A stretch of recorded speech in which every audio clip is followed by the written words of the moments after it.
Hi, my loves. Welcome back to the Starscartel channel. If you don't know, I'm Star. The message I heard is there's no container. The scripture comes from Acts 17 and 16. While Paul was waiting for them in Athens, he grew exasperated at the sight of idols everywhere in the city.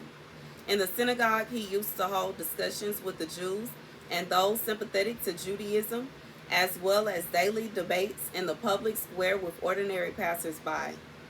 Epicurean and Stoic philosophers disputed with him, some of them asking, "What is this magpie trying to say to us?" Others commented, "He sounds like a promoter of foreign gods."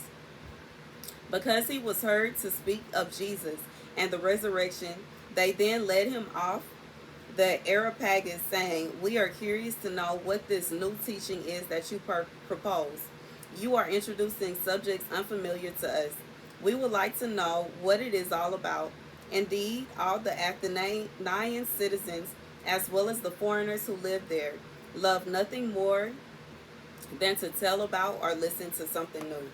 Okay, so God is saying that for somebody, you have been feeling as though you have to stay inside of a particular like regardless area, I hear, or it's like you feel like you have to stay in something. You feel like you are confined, or you're feeling like you are just.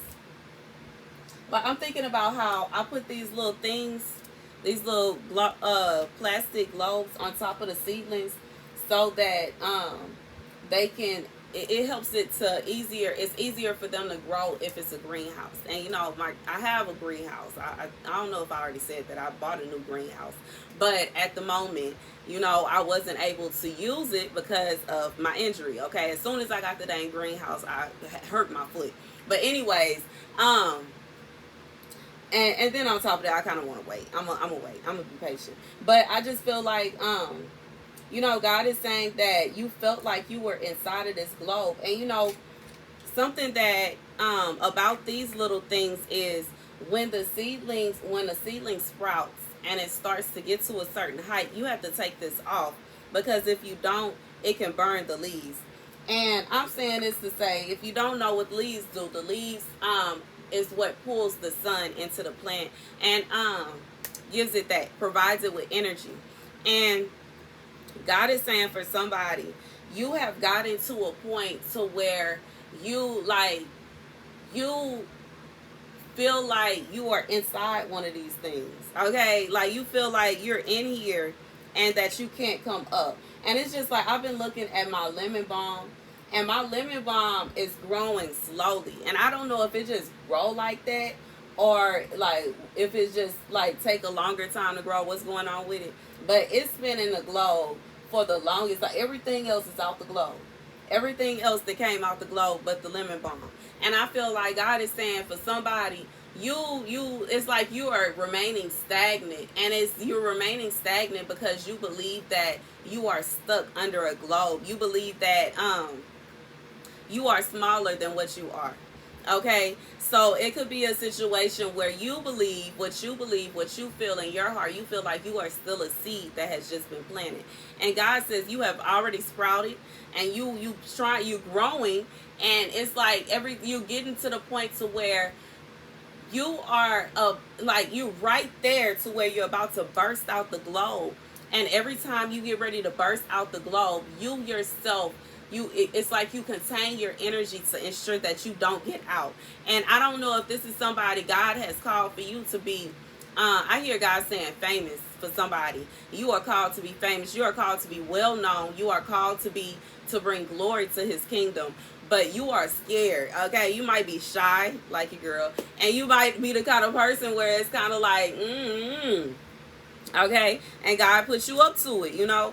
And it's kind of like, I don't know, like how do I say it? When I first started modeling and doing makeup and all of these things, it's kind of like I loved it, but I was just, I don't know how to say it. I guess it's just kind of like after a while, especially when it started to get dangerous and I started to see a darker side of social media, is when I kind of backed away from it a little bit.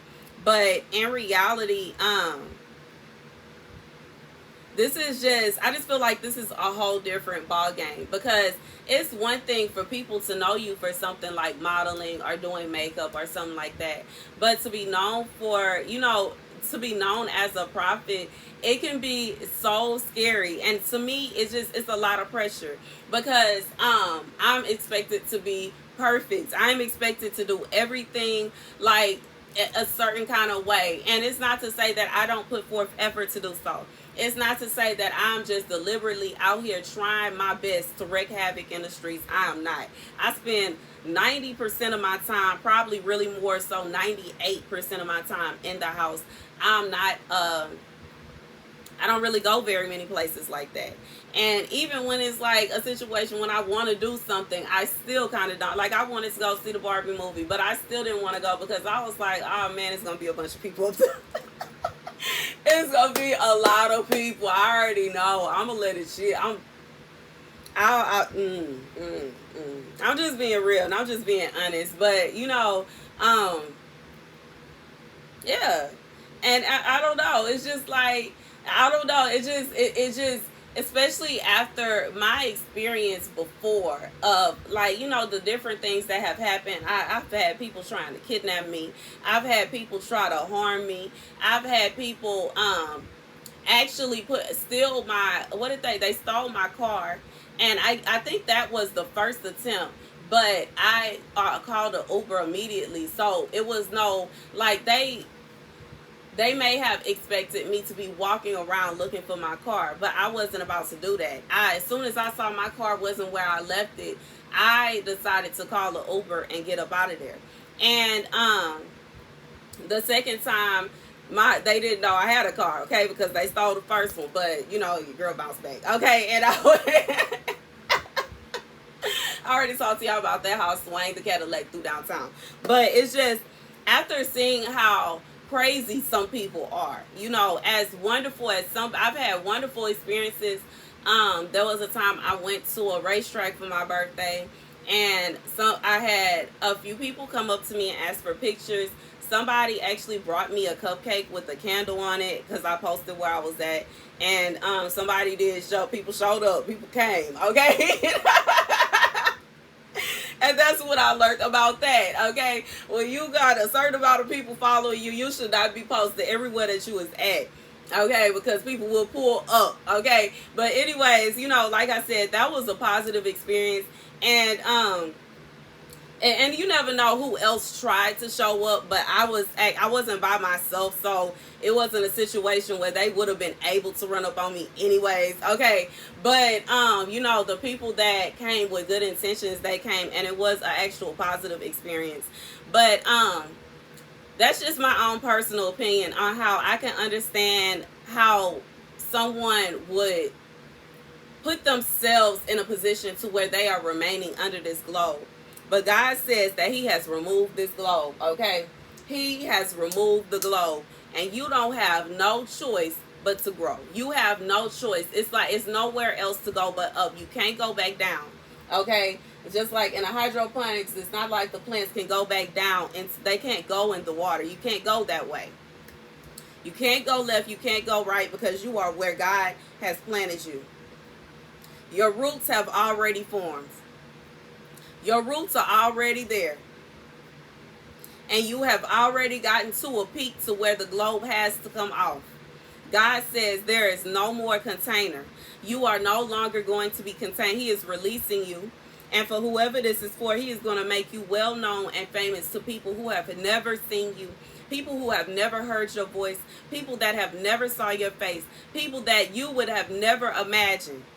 They are going to see you and they are going to witness the glory of God.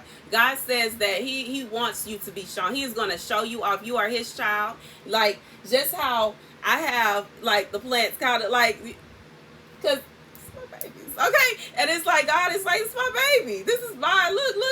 Come see. I want you to come see. Come look at my baby. Come look at my baby. God said, come look at my baby. Come look at my baby. Look what I did. Yeah, look what I did. Yeah, I planted that baby. And the baby turned into a ceiling. And now the ceiling it turned into a plant. Like, y'all see my little tomato plant back here? God is like, come look at my baby. You come look at my baby. And you see how my baby has grown. Okay? God said you cannot hide anymore. Come out of there. You can't hide no more. Come out of there. Ain't no more hiding. It's no more being bashful. It's no more of all this. And it's not to say that God is going to force you to not be yourself anymore. But God is saying for somebody that the container is gone. Okay, you are about to sprout. Okay, you are about to shoot up. You are about to shoot up. And like this tomato plant was not this big at first, and it just shot up. The lettuce, I had salad yesterday, y'all, and woke up today, and it looked like after I went around the edges and took off the pieces that were mature, more pieces that sprouted up and became mature. So I just feel like God is saying that He is pushing you up. He is calling you to come up. He is not. And I didn't have to move this thing up. I don't know if y'all noticed that. But God is saying He is lifting, He is raising it up. Everything is being lifted up. He does not want you down there anymore. There's no more globe for you. It's no more come up out of the greenhouse, the little tiny green, come up out of the ceiling greenhouse. You are sprout now, okay? You done sprouted up. You done turned into a plant. It's about time for you to bear fruit. And that's the message. Thank you guys for watching. Be sure to like, share, and subscribe.